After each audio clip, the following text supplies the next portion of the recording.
ಆಸ್ತಿ ಆದಾಯದ ಮಧ್ಯದಲ್ಲಿ ಸಮತೋಲನ ಇಲ್ಲದೇ ಇದ್ದರೆ ಸಮಾಜ ಅಭಿವೃದ್ಧಿ ಆಗಲ್ಲ.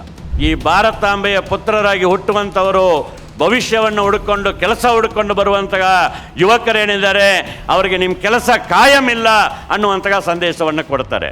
ಗುತ್ತಿಗೆ ಕಾರ್ಮಿಕ ಪದ್ಧತಿ ಅನ್ನುವಂಥದ್ದು ಹೆಚ್ಚು ಉತ್ಪಾದನೆ ತಗೊಳ್ಳೋಕ್ಕಲ್ಲ, ಕೆಲಸದ ಹೊರೆ ಜಾಸ್ತಿಯಾಗಿದೆ. ಪ್ರತಿ ಸೆಕೆಂಡ್ ಕೂಡ ನೀವು ಲೆಕ್ಕ ಹಾಕ್ತೀರಿ. ಈ ದೇಶಕ್ಕೆ ಭವಿಷ್ಯ ಇಲ್ಲ, ಈ ದೇಶದಲ್ಲಿ ಹುಟ್ಟುವಂತಹ ಮಕ್ಕಳಿಗೆ ಭವಿಷ್ಯ ಇಲ್ಲ, ಈಗ ಇರ್ತಕ್ಕಂತಹ ನಮಗೂ ಭವಿಷ್ಯ ಇಲ್ಲ ಅನ್ನೋವಂಥದ್ದನ್ನು ಸ್ಪಷ್ಟವಾಗಿ ನಾವು ತಿಳ್ಕೋಬೇಕು. ಕರ್ನಾಟಕ ರಾಜ್ಯದಲ್ಲಿ ಸ್ವಯಂ ಪ್ರೇರಿತ ಬಂದ್ ಆಗಬೇಕು. ಈ ಆಳವಾದಂತಹ ಈ ರಾಜಕೀಯ ವಿಚಾರಗಳನ್ನು ಮರೆಮಾಚಲಿಕ್ಕೆ ನಿರಂತರವಾಗಿ ಆಳುವ ವರ್ಗಗಳು ಪ್ರಯತ್ನ ಮಾಡ್ತದೆ. ಎರಡು ವಿಚಾರ ಯಾವುದು ಅಂದರೆ, ಒಂದು ಆಸ್ತಿ, ಇನ್ನೊಂದು ಆದಾಯ. ಆಸ್ತಿ ಆದಾಯದ ಮಧ್ಯದಲ್ಲಿ ಸಮತೋಲನ ಇಲ್ಲದೇ ಇದ್ದರೆ ಸಮಾಜ ಅಭಿವೃದ್ಧಿ ಆಗಲ್ಲ. ನಾನು ಯಾಕೆ ಈ ಮಾತನ್ನು ಹೇಳ್ತಿದ್ದೀನಿ ಅಂದರೆ, ಈ 4 ಕೋಡ್ಗಳನ್ನು ನಾವು ವಿರೋಧ ಮಾಡುವಾಗ, ನಾವು ಇಲ್ಲಿವರೆಗೆ ಪಡೆದಿರುವಂತಹ ಹಕ್ಕುಗಳ ಮೇಲೆ ದಾಳಿಯಾಗಿದೆ, ಅದನ್ನು ರದ್ದುಗೊಳಿಸಿದ್ದಾರೆ, ಮುಷ್ಕರ ಮಾಡಲಿಕ್ಕಾಗಲ್ಲ, ಸಂಘ ಮಾಡೋದು ಕಷ್ಟ, ಕಾಯಂ ನೌಕರಿನೇ ಇಲ್ಲ ಅನ್ನುವಂತಹ ಸ್ಥಿತಿಯನ್ನು ತರ್ತಾರೆ. Fixed term ಎಂಪ್ಲಾಯಿಗಳನ್ನ ತಂದುಬಿಡ್ತಾರೆ. ಫ್ಯಾಕ್ಟ್ರಿಗಳನ್ನು ಮುಚ್ಚಲಿಕ್ಕೆ ಮುಕ್ತವಾದಂತಹ ಅವಕಾಶವನ್ನು ಬಂಡವಾಳಗಾರರಿಗೆ ಕೊಡ್ತಾರೆ ಅನ್ನುವಂತಹ ವಿಚಾರಗಳಿರುವಾಗಲೇ ಒಂದು ಪ್ರಮುಖ ವಿಚಾರವನ್ನು ನಾವು ಗಮನಿಸದೇ ಇರಬಾರದು. ಇಡೀ ಕಾರ್ಮಿಕ ವರ್ಗವಾಗಿ ಈ ಸಮಾಜವನ್ನು ಮುನ್ನಡೆಸುವಂತಹ ಜವಾಬ್ದಾರಿ ನಮಗಿದೆ. ರೈತಾಪಿ ಜನರಾಗಿ ಈ ಸಮಾಜಕ್ಕೆ ಬೇಕಾದಂತಹ ಆಹಾರವನ್ನು ಪೂರೈಸುವಂತಹ ಜವಾಬ್ದಾರಿಯನ್ನು ಹೊಂದಿರುವಂಥ ವರ್ಗ ನಮ್ಮದು. ನಾವು ಉತ್ಪನ್ನಗಳನ್ನು ಕೊಡ್ತೀವಿ ನಮ್ಮ ಶ್ರಮದ ಮೂಲಕ, ಅವರವ್ರ ಶ್ರಮದ ಮೂಲಕ ಆಹಾರವನ್ನು ಕೊಡ್ತಾರೆ. ಇದು ಎರಡು ಇದ್ದರೆ ಮಾತ್ರ ಸಮಾಜ ಮುನ್ನಡೆಯಲಿಕ್ಕೆ ಸಾಧ್ಯ. ಇದನ್ನು ನಿರ್ವಹಿಸ್ಲಿಕ್ಕೆ ಬೇಕಾದಂತಹ ಅಧಿಕಾರ ನಾವು ಆಯ್ಕೆ ಮಾಡುವಂತಹ ಸರ್ಕಾರದಲ್ಲಿ ಇರಬೇಕು. ಅದು ಪ್ರಜಾಪ್ರಭುತ್ವ. ನೀವು ಸಮಾಜವಾದ, ಕಮ್ಯುನಿಸಮ್ ಎಲ್ಲ ಒಂದು ಆಮೇಲೆ ಮಾತಾಡೋಣ. ನೀವು ಹೇಳುವಂತಹ ಈ ಪ್ರಜಾಪ್ರಭುತ್ವದಲ್ಲಿ ಪ್ರಭುತ್ವಕ್ಕೆ ಒಂದು ಅಧಿಕಾರ ಇದೆ, ಈ ಸಮತೋಲನವನ್ನು ಕಾಪಾಡಬೇಕಾದಂತಹ ಜವಾಬ್ದಾರಿ ಇದೆ ಅಂತ ನಾವೆಲ್ಲ ನಂಬಿ ಒಂದು ಸರ್ಕಾರವನ್ನು ಆಯ್ಕೆ ಮಾಡ್ತೀವಿ.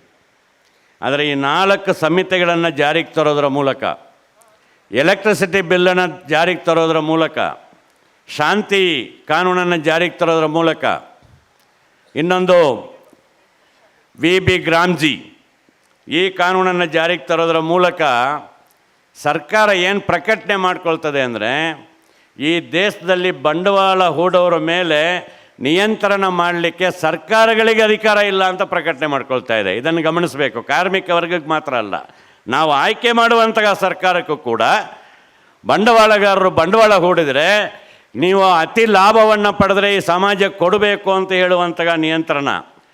ಇಲ್ಲಿ ಬಂಡವಾಳ ಹೂಡಿದ ಮೇಲೆ ಸಮಾಜಕ್ಕೆ ತೊಂದರೆ ಆಗದಂಥ ರೀತಿಯಲ್ಲಿ ಇಲ್ಲಿರುವಂತಹ ದುಡಿಯುವ ವರ್ಗವನ್ನು ಕಾಪಾಡಬೇಕಾದಂತಹ ಕರ್ತವ್ಯ ನಿಮಗಿದೆ. ಅದನ್ನು ಉಲ್ಲಂಘನೆ ಮಾಡಿದ್ರೆ ನಿಮ್ಮ ಮೇಲೆ ಕ್ರಮ ವಹಿಸುವಂತಹ ಅಧಿಕಾರ ನಮ್ಮಲ್ಲಿದೆ ಅನ್ನುವಂಥದ್ದನ್ನು ಪ್ರಭುತ್ವ ಏನು ಹೇಳಬೇಕು ಅದನ್ನು ಹೇಳದೇನೆ ಈಸ್ ಆಫ್ ಡೂಯಿಂಗ್ ಬಿಸ್ನೆಸ್ ಅನ್ನುವಂಥ ಹೆಸರಲ್ಲಿ ಸರ್ಕಾರಕ್ಕೂ ಅಧಿಕಾರ ಇಲ್ಲ. ನೀವು ನಮ್ಮ ದೇಶಕ್ಕೆ ಬನ್ನಿ, ಬಂಡವಾಳ ಹೂಡಿ, ಈ ದೇಶದ ಬಂಡವಾಳಗಾರರು ನೀವು ಬಂಡವಾಳ ಹೂಡಿ, ವಿದೇಶಿ ಬಂಡವಾಳಗಾರರು ಇಲ್ಲಿಗೆ ಬನ್ನಿ, ನಮ್ಮ ಕಾರ್ಮಿಕರನ್ನು, ರೈತರನ್ನು ಎಷ್ಟು ಬೇಕಾದರೂ ನೀವು ಶೋಷಣೆ ಮಾಡಿಕೊಳ್ಳಿ ಅನ್ನುವಂಥದ್ದೇ ಈ 4 ಕಾನೂನುಗಳು ಕಾರ್ಮಿಕ ಸಂಹಿತೆಗಳಲ್ಲಿರುವಂತಹ ಪ್ರಕಟಿತವಾದಂತಹ ಸ್ಪಷ್ಟ ಸಂದೇಶ ಅನ್ನೋದನ್ನು ಕಾರ್ಮಿಕ ವರ್ಗ ನಾವು ಅರ್ಥ ಮಾಡ್ಕೋಬೇಕು. ಹೇಗೆ ಇದು ಭೂಮಿ ಕೊಡಲಿಕ್ಕೆ ರೈತರ ಭೂಮಿಯನ್ನು ಬಲವಂತವಾಗಿ ಸ್ವಾಧೀನ ಮಾಡ್ತಾರೆ. ಇನ್ನು ಮುಂದೆ ಸಹಜವಾಗಿ ನಡೀತದೆ. ನಾನು ಕೃಷಿ ಮಾಡ್ತೀನಿ ಅಂದರೆ ಬೇಕಿಲ್ಲ, ನನಗೆ ಕೈಗಾರಿಕೆಗೆ ಭೂಮಿ ಬೇಕು, ಕೈಗಾರಿಕೆಗೆ ಬೇಕಾದಂತಹ ಮೂಲ ಸೌಕರ್ಯಗಳನ್ನ ಕೊಡಲಿಕ್ಕೆ ಭೂಮಿ ಬೇಕು ಅಂತ ಭೂಮಿಯನ್ನು ಕೇಳ್ತಾರೆ. ಭೂಮಿಯಿಂದ ಶ್ರಮವನ್ನು, ರೈತರನ್ನು, ಕೃಷಿ ಕೂಲಿಗಾರರನ್ನು ಬೀದಿಗೆ ತಳ್ತಾರೆ. ಅದನ್ನು ಇಟ್ಕೊಂಡು ಬಂಡವಾಳಗಾರರಿಗೆ ಭೂಮಿಯನ್ನು ಕೊಡ್ತಾರೆ ಅತಿ ಕಡಿಮೆ ರೇಟಲ್ಲಿ. ನನಗೆ ಇತ್ತೀಚೆಗೆ ಒಂದು ಸುದ್ದಿ ನನಗೆ ಆಘಾತಕಾರಿ. ಲೂಲು ಮಾಲ್ಗೆ ಆಂಧ್ರದ ಚಂದ್ರಬಾಬು ನಾಯ್ಡು ಅವರು 1 ಎಕರೆ ಭೂಮಿಯನ್ನು 99 ಪೈಸೆಗೆ ಕೊಟ್ಟಿದ್ದಾರಂತೆ. 1 ಎಕರೆ ಭೂಮಿಯನ್ನು, ಅದು ವಿಶಾಖಪಟ್ಟಣಮಲ್ಲಿ 1 ಎಕರೆ 99 ಪೈಸೆ, 1 ರೂಪಾಯಿ ಸಮೇತ ಇಲ್ಲ. ರೈತರ ಭೂಮಿಯನ್ನು ಕೊಟ್ಟು ಕಿತ್ಕೊಂಡು ಬಂಡವಾಳಗಾರರಿಗೆ ಕೊಡೋದು. ಯಾಕೆಂದರೆ ಬಂಡವಾಳ ಹೂಡಿದ್ರೆ ಉದ್ಯೋಗ ಅವಕಾಶ ಸಿಕ್ಕುತ್ತೆ. ಇವರು ಪ್ರಚಾರ ಮಾಡ್ತಾರೆ ಉದ್ಯೋಗ ಅವಕಾಶ ಸಿಕ್ಕುತ್ತೆ. ಮೊಟ್ಟ ಮೊದಲ ಬಾರಿಗೆ ಸ್ವತಂತ್ರ ಭಾರತದಲ್ಲಿ ಎಲ್ಲ ಕಾರ್ಮಿಕರಿಗೂ ಅಪಾಯಿಂಟ್ಮೆಂಟ್ ಲೆಟ್ರ್ ಕೊಡೋಕ್ಕೆ ಕಾನೂನು ತಂದಿದ್ದೀವಿ ಅಂತ. ಇದಕ್ಕೆಲ್ಲ ವಿಪರ್ಯಾಸ, ಸುಳ್ಳು ಇನ್ಯಾವುದೂ ಇರಲಿಕ್ಕಿಲ್ಲ. ಅಪಾಯಿಂಟ್ಮೆಂಟ್ ಲೆಟ್ರ್ ಕೊಡ್ತೀವಿ ಅನ್ನುವಾಗಲೇ ಅಪಾಯಿಂಟ್ಮೆಂಟ್ ಲೆಟ್ರಲ್ಲಿ ಏನಿರ್ತದೆ, ನೀವು ಯಾವತ್ತು ನೇಮಕ ಮಾಡ್ತೀರಿ ಮತ್ತು ಯಾವತ್ತು ಕೆಲಸ ಬಿಡಬೇಕು. 1 ವರ್ಷ ಅಂದರೆ 1 ವರ್ಷ, 2 ವರ್ಷ ಅಂದರೆ 2 ವರ್ಷ. ನಾವೆಲ್ಲ ಫೈಟ್ ಮಾಡ್ತಾಯಿದ್ದೀವಿ ಇಲ್ಲಿರುವಂಥವರು. ಕಾಯಂ ಸ್ವರೂಪದ ಉದ್ಯೋಗಗಳಲ್ಲಿ ಕೆಲಸಗಳಲ್ಲಿ ಗುತ್ತಿಗೆ ಕಾರ್ಮಿಕರನ್ನ ಇಟ್ಕೋಬಾರದು ಅಂತ ಕೋರ್ ನಾನ್ ಕೋರ್ ಆ್ಯಕ್ಟಿವಿಟಿ ಅಂತ ಈಗ ವಿಂಗಡಿಸ್ತಾರೆ. ಕೋರ್ ಆ್ಯಕ್ಟಿವಿಟಿಗಳನ್ನು ನಾನ್ ಕೋರ್ ಆ್ಯಕ್ಟಿವಿಟಿ ಅಂತೇಳಿ ಕ್ಲೈಮ್ ಮಾಡಲಿಕ್ಕಿರುವಂತಹ ಅವಕಾಶಗಳನ್ನ ಕೊಡ್ತಾರೆ. ಅದರಲ್ಲೂ ಕೂಡ ಗುತ್ತಿಗೆ ಕಾರ್ಮಿಕರನ್ನು ಕಾಯಮೇತರ ಕಾರ್ಮಿಕರನ್ನು ದುಡಿಸ್ಕೊಳ್ಳಿಕ್ಕೆ ಮುಕ್ತ ಅವಕಾಶ ಕೊಟ್ಟು ಈ ಭಾರತಾಂಬೆಯ ಪುತ್ರರಾಗಿ ಹುಟ್ಟುವಂಥವರು ಭವಿಷ್ಯವನ್ನು ಹುಡುಕೊಂಡು ಬರುವಂತಹ ಯುವಕರೇನಿದ್ದಾರೆ ಅವರಿಗೆ ನಿಮ್ಮ ಕೆಲಸ ಕಾಯಮಿಲ್ಲ ಅನ್ನುವಂತಹ ಸಂದೇಶವನ್ನು ಕೊಡ್ತಾರೆ. ಒಂದು ಗೊತ್ತಾ ನಿಮಗೆ ಯಾಕೆ ಈ ಮಾತು ಅಂತ? ಪರ್ಮನೆಂಟ್ ಆದರೆ ಕೆಲಸ ಮಾಡಲ್ಲ. ಕಾಂಟ್ರಾಕ್ಟಲ್ಲಿದ್ದರೆ ಅಥವಾ ನಾನ್ ಪರ್ಮನೆಂಟ್ ಇದ್ದರೆ, ಫಿಕ್ಸೆಡ್ ಟರ್ಮ್ ಇದ್ದರೆ ಕೆಲಸ ಭದ್ರ ಆಗಬೇಕು ಅಂತ ಕಷ್ಟ ಬಿದ್ದು ಕೆಲಸ ಮಾಡ್ತಾರಂತೆ. ಪರ್ಮನೆಂಟ್ ಆಗಿಬಿಟ್ರೆ ಕೆಲಸನೇ ಮಾಡಲ್ಲಂತೆ. ಇದಕ್ಕೆಲ್ಲ ದೊಡ್ಡ ಸುಳ್ಳು ಯಾವುದೂ ಇಲ್ಲ. ಗುತ್ತಿಗೆ ಕಾರ್ಮಿಕರು ಒಳ್ಳೆ ಪ್ರೊಡಕ್ಷನ್ ಕೊಡ್ತಾರೆ, ಹಂಗಾಗಿ ಅವರಿಗೆ ಕೆಲಸ ಹೋಗುತ್ತೆ ಅನ್ನುವಂತಹ ಭಯ ಇದ್ದರೆ ಮಾತ್ರ ಉತ್ಪಾದನೆ ಕೊಡ್ತದೆ ಅಂತ ಹೇಳ್ತಾರೆ. ಆ ರೀತಿಯಲ್ಲಿ ಮಾಲೀಕರು ಕ್ಲೈಮ್ ಮಾಡೋದು. ಹಂಗಾಗಿ ಗುತ್ತಿಗೆ ಪದ್ಧತಿ ಇದ್ದರೆ ಮಾತ್ರ ಉತ್ಪಾದನೆ ಬರೋದು ಅಂತ. ಇದು ಯಾವ ವಿಪರ್ಯಾಸ ರೀ? ಯಾರ ಹತ್ರ ಈ ಮಾತನ್ನು ಹೇಳ್ತೀರಿ? ಗುತ್ತಿಗೆ ಕಾರ್ಮಿಕ ಪದ್ಧತಿ ಅನ್ನುವಂಥದ್ದು ಹೆಚ್ಚು ಉತ್ಪಾದನೆ ತಗೊಳ್ಳೋಕ್ಕಲ್ಲ, ಕಡಿಮೆ ವೇತನದಲ್ಲಿ ಈ ದೇಶದ ಜನರನ್ನು ಶೋಷಣೆ ಮಾಡಲಿಕ್ಕಿರುವಂಥದ್ದು. ಅದರ ವಿರುದ್ಧ ನಾವು ಫೈಟ್ ಮಾಡ್ತಾ ಇರ್ತಕ್ಕಂಥದ್ದು. ಒಬ್ಬ ಮನುಷ್ಯ ಕೆಲಸಕ್ಕೆ ಬಂದರೆ ಕೆಲಸದ ಜಾಗದಲ್ಲಿ ಯಾವ ರೀತಿಯಾದ ದುಡಿಮೆಯನ್ನು ಕೊಡಬೇಕು, ಅವನ ಜೀವಂತ ಇರಬೇಕು. ಕೆಲಸಕ್ಕೆ ಬಂದು ಜೀವ ಕಳ್ಕೋಬಾರದು, ರಕ್ಷಣೆ ಬೇಕು ಅಂತಾದರೆ ಕೆಲಸದ ಹೊರೆ ಎಷ್ಟಿರಬೇಕು ಅನ್ನೋದನ್ನು ನೆಗೋಸಿಯೇಟ್ ಮಾಡಲಿಕ್ಕೆ ನಮಗೆ ಹಕ್ಕು ಬೇಕು ಅಂತೇಳಿ ನಾವು ಕೇಳ್ತಿದ್ದೀವಿ. ಆದರೆ ಈ 4 ಸಂಹಿತೆಗಳೇನು ಹೇಳ್ತದೆ? ಬಂಡವಾಳಗಾರರ ವಿರುದ್ಧ ನೀವು ಧ್ವನಿ ಎತ್ತಂಗಿಲ್ಲ, ಸಂಬಳ ಜಾಸ್ತಿ ಕೊಡಬೇಕು ಅಂತ ಕೇಳೋಂಗಿಲ್ಲ, ಕೆಲಸದ ಹೊರೆ ಜಾಸ್ತಿಯಾಗಿದೆ, ಪ್ರತಿ ಸೆಕೆಂಡ್ ಕೂಡ ನೀವು ಲೆಕ್ಕ ಹಾಕ್ತೀರಿ.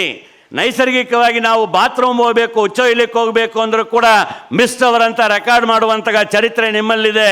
ನಮ್ಮನ್ನು ನೀರು ಕುಡಿಯೋಕ್ಕೆ ಬಿಡಲ್ಲ, ಕಕ್ಕಸ್ಗೆ ಹೋಗ್ಲಿಕ್ಕೆ ಬಿಡಲ್ಲ, ಮಿಷನಾಗಿ ದುಡಿ ಅಂತ ಹೇಳ್ತೀರಿ. ಈ ಕೆಲಸದ ಹೊರೆಯನ್ನು ಒಪ್ಕೊಳ್ಳೋಕ್ಕಾಗಲ್ಲ ಅಂತ ನೀವು ಪ್ರಶ್ನೆ ಕೇಳಂಗಿಲ್ಲ.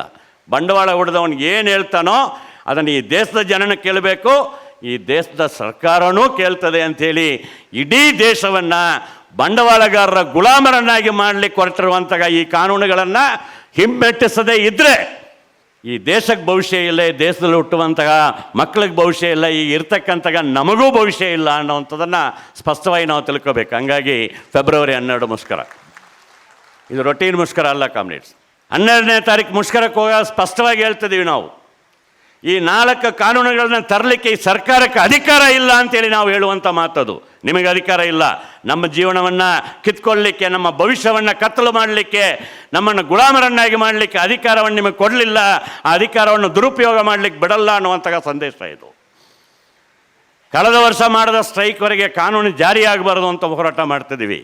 ಈಗ ಜಾರಿಗೆ ಬಂದಿರುವಂತಹ ಕಾನೂನನ್ನು ಹಿಂದಕ್ಕೆ ಹೋಗಬೇಕು ಅಂತ ಹೋರಾಟ ಮಾಡ್ತಿದ್ದೀವಿ. ನವೆಂಬರ್ 21ನೇ ತಾರೀಕು ನೋಟಿಫೈ ಮಾಡಿದ್ರು.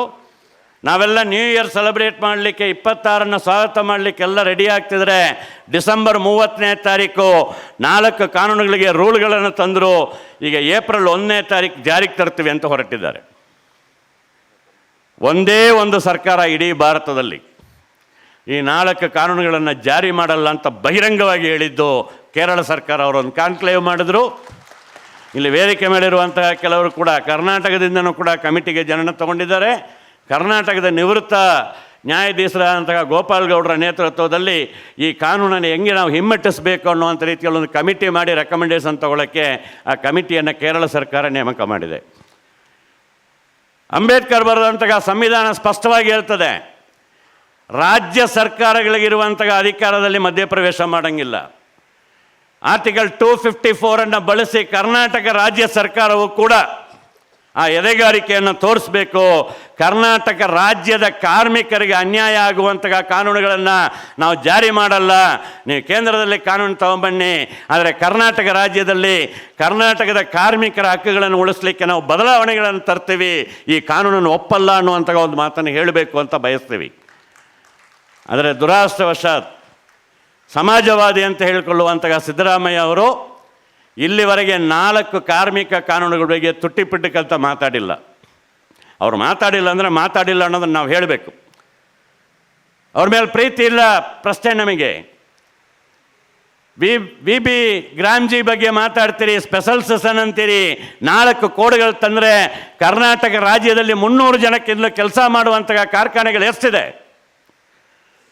ಯಾರು ಬೇಕಾದ್ರೂ ಫ್ಯಾಕ್ಟ್ರಿ ಮುಚ್ಚಬಹುದು ಅಂತಾದರೆ ಸರ್ಕಾರದ ಪರ್ಮಿಷನ್ ಇಲ್ಲದೇನೆ, ರಾಜ್ಯ ಸರ್ಕಾರದ ಅನುಮತಿ ಇಲ್ಲದೇನೆ ಇಲ್ಲಿ ಬಂಡವಾಳ ಹೂಡಿದವನು ಕಾರ್ಖಾನೆಯನ್ನು ಮುಚ್ಚಬಹುದು ಅಂತ ಹೇಳಿದ್ರೆ ಕರ್ನಾಟಕದಲ್ಲಿರ್ತಕ್ಕಂಥ ನೋಂದಣಿ ಆಗಿರ್ತಕ್ಕಂಥ 80% ಕಾರ್ಖಾನೆಗಳು ಯಾವುದೇ ರೀತಿಯಾದಂಥ ಪರವಾನಗಿ ಇಲ್ಲದೇನೆ, ಸರ್ಕಾರದ ಪರವಾನಗಿಗಳಿದ್ದೇನೆ ಫ್ಯಾಕ್ಟ್ರಿಯನ್ನು ಮುಚ್ಚಬಹುದು ಅನ್ನುವಂಥ ಸ್ಥಿತಿ ಬಂದ್ಬಿಟ್ರೆ ಕರ್ನಾಟಕ ರಾಜ್ಯದಲ್ಲಿರ್ತಕ್ಕಂಥ 84% ಕನ್ನಡದ ಜನಕ್ಕೆ, ಕರ್ನಾಟಕ ರಾಜ್ಯದ ಜನತೆಗೆ ಉದ್ಯೋಗದ ಭವಿಷ್ಯ ಇಲ್ಲ ಅನ್ನುವಂಥ ಪರಿಸ್ಥಿತಿ ಬಂದರೆ ನಮ್ಮ ರಾಜ್ಯದಲ್ಲಿ 50 ಜನಕ್ಕಿಂತ ಹೆಚ್ಚು ಕೆಲಸ ಮಾಡೋ ಫ್ಯಾಕ್ಟ್ರಿಗಳನ್ನು ಮುಚ್ಚಬೇಕಾದ್ರೆ ಪರ್ಮಿಷನ್ ತಗೋಬೇಕು ಅಂತ ಕಾನೂನು ತರಕ್ಕೆ ಏನು ಅಡಚಣೆ ಇದೆ? ಯಾಕೆ ಮಾತಾಡ್ತಾ ಇಲ್ಲ? ಬಂಡವಾಳ ಹೂಡಲ್ಲಂತೆ. ನಾವು ಪದೇ ಪದೇ ಹೇಳ್ತಿದ್ದೀವಿ. ನಾವೆಲ್ಲ JCTನ ಎಲ್ಲ ಸಂಗಾತಿಗಳು ಕೂಡ ಮತ್ತೆ ಅದನ್ನು ಸಾಬೀತುಪಡಿಸ್ತಾ ಇದ್ದೀವಿ. ಎಲ್ಲಿ ಸಂಬಳ ಜಾಸ್ತಿ ಇದೆಯೋ, ಇಲ್ಲಿ ಸಂಬಳ ಜಾಸ್ತಿ ಆಗಿಬಿಟ್ರೆ, ಸವಲತ್ತುಗಳು ಜಾಸ್ತಿ ಆಗಿಬಿಟ್ರೆ ಬಂಡವಾಳಗಾರರು ಬಂಡವಾಳ ಹೂಡಲ್ಲ. ಎಲ್ಲಿ ಸಂಬಳ ಕಮ್ಮಿ ಇದೆ ಅಲ್ಲಿಗೆ ಹೋಗ್ತಾರೆ ಅಂತ ನಮ್ಮ ಅನುಭವ ಏನು ಹೇಳೋದು? ಉತ್ತರ ಪ್ರದೇಶದಿಂದ, ಬಿಹಾರದಿಂದ ಎಲ್ಲಿ ಕೂಲಿ ಕಮ್ಮಿ ಇದೆಯೋ ಆ ರಾಜ್ಯಗಳಿಂದ ದಕ್ಷಿಣ ಭಾರತಕ್ಕೆ ಜನ ವಲಸೆ ಬರ್ತಾರೆ. ಫ್ಯಾಕ್ಟ್ರಿಗಳು ಅಲ್ಲಿಗೆ ಹೋಗಿಲ್ಲ. ಉತ್ತರ ಭಾರತದಲ್ಲಿ ಹೋಗಿ ಫ್ಯಾಕ್ಟ್ರಿ ನಡೆಸಲಿ ನೋಡೋಣ. ಎಲ್ಲಿ ಕೂಲಿ ಜಾಸ್ತಿ ಇದೆಯೋ ಅಲ್ಲಿ ಕಾರ್ಮಿಕರು ಬರ್ತಾರೆ. ಹೋಟೆಲಿಂದ ಹಿಡಿದು ಯಾವ್ದಾರು ಇರಲಿ, ಕಟ್ಟಡ ಕಾರ್ಮಿಕರಿರಲಿ, ಬಹುತೇಕ ವಲಸೆ ಕಾರ್ಮಿಕರು ಕೂಲಿ ಕಮ್ಮಿ ಇರೋ ಕಡೆಯಿಂದ ಕಾರ್ಮಿಕರು ವಲಸೆ ಬರ್ತಾರೆ ವಿನಃ ಕೈಗಾರಿಕೆಗಳು ವಲಸೆ ಹೋಗ್ತಿಲ್ಲ. ಇವತ್ತು ಭಾರತ ದೇಶದ ಆರ್ಥಿಕತೆಯ ಬೆನ್ನೆಲುಬು ದಕ್ಷಿಣ ಭಾರತದ ದೇಶಗಳು, ದಕ್ಷಿಣ ಭಾರತದ ರಾಜ್ಯಗಳೇನಿದೆ ಇದು ಆರ್ಥಿಕ ಬೆನ್ನೆಲುಬಾಗಿದೆ. ಇಲ್ಲಿ ನೀವು ಕಾನೂನುಗಳನ್ನು ಜಾರಿ ಮಾಡಿದರೆ ನಿಮ್ಮ ಸೊಂಟ ಮುರಿತೀವಿ ಅನ್ನುವಂಥ ಸ್ಪಷ್ಟ ಸಂದೇಶವನ್ನು ಫೆಬ್ರವರಿ 12ಕ್ಕೆ ನಾವು ಕೇಂದ್ರ ಸರ್ಕಾರಕ್ಕೆ ಕೊಡಬೇಕು. ಅದಕ್ಕೆ ನಾವು ವಿನಂತಿ ಮಾಡೋದು ಈ ಸಮಾವೇಶದಲ್ಲಿ ಜಸ್ಟ್ ಮುಷ್ಕರ ಅಲ್ಲ, ಕರ್ನಾಟಕ ರಾಜ್ಯದಲ್ಲಿ ಸ್ವಯಂ ಪ್ರೇರಿತ ಬಂದ್ ಆಗಬೇಕು. ಸಿದ್ದರಾಮಯ್ಯ ಲೇಬರ್ ಕೋಡ್ ಬಗ್ಗೆ ಮಾತಾಡಬೇಕು. ಅದನ್ನು ಮಾಡೋಣ ಅಂತೇಳಿ ನನ್ನ ಮಾತುಗಳನ್ನ ಮುಕ್ತಾಯ ಮಾಡ್ತೀನಿ. ಧನ್ಯವಾದಗಳು. ಮತ್ತಷ್ಟು ವಿಶೇಷ ವಿಡಿಯೋಗಳನ್ನು ನೋಡಲು ಮತ್ತು ಹೊಸ ವಿಡಿಯೋಗಳ ಬಗ್ಗೆ ತಿಳಿಯಲು ಈ ದಿನ .com ಯೂಟ್ಯೂಬ್ ಚಾನೆಲ್ ಸಬ್ಸ್ಕ್ರೈಬ್ ಮಾಡಿ ಮತ್ತು ಬೆಲ್ ಐಕಾನ್ ಕ್ಲಿಕ್ ಮಾಡಿ.